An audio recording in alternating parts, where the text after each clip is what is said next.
Well, hi, and welcome to another LRCC Soundbite. We're going to continue our look at some of the old characters in the Bible. Last week, I thought a little about a guy called Jacob, one of Isaac's sons, who Isaac himself was the son of Abraham and Sarah. Those three generations were to become the foundation for the faith of the whole Israelite nation. That whole faith, their whole belief in God. Next in line is quite a famous bit of the story, thanks to Andrew Lloyd Webber. Jacob had 12 sons. One of them, his favourite, was called Joseph. And you've guessed it, Jacob gave Joseph a coat made with many special colours. And so Joseph kept having dreams from God.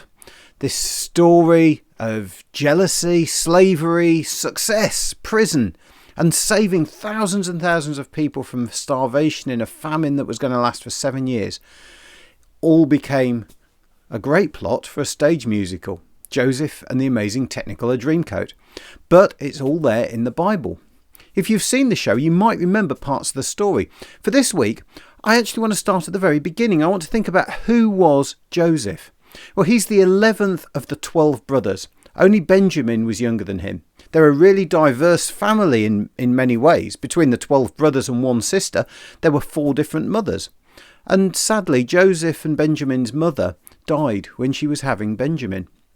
The story goes that Jacob's real true love was Joseph's mother, which is why Joseph became his favourite son. Jacob then, of course, marked him out in different ways as being special, including the coat. Joseph also kept having these dreams from God. In one dream, he saw himself and his brothers in a field, all tying up sheaves of wheat.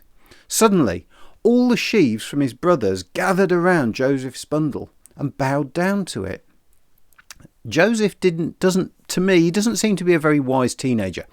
He decided to tell his brothers about this. They were not at all happy.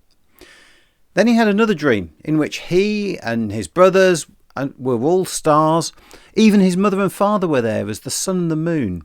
Again, all of them gathered around Joseph's star and bowed down to it. He even told his dad about that one. He was very, very unimpressed. Didn't go down well at all. I guess, we could look at Joseph and say, well, maybe he's a child that was a bit spoilt as he grew up. Maybe kept a bit separate. Always treated the best. Maybe he didn't learn what it was like not to be the centre of attention. This was all going to change, though, because one day his brothers had had enough. So they sold him to some travellers. They sold him as a slave. And then they told their father that a wild animal had killed him. Joseph's life would take many ups and downs from this point. But he certainly doesn't sound like the kind of candidate for someone who one day was going to change the course of life for the whole of Egypt. Sometimes we find a saviour in an unlikely place. Sometimes the person who can help us out and turn things around might be the last person we would have thought of. Jesus started off life as a carpenter. He followed his father's line of work. He did that till he was about 30. And then one day things started to change and he started teaching people about how God really wanted them to live. Ultimately, he would pay the ultimate price in order to see through everything that he had claimed, everything that he had taught.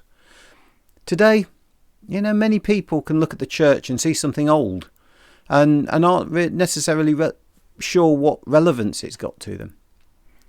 I guess the good news for me is that it's not the church that changes and saves people, but it's this same man, it's this man Jesus.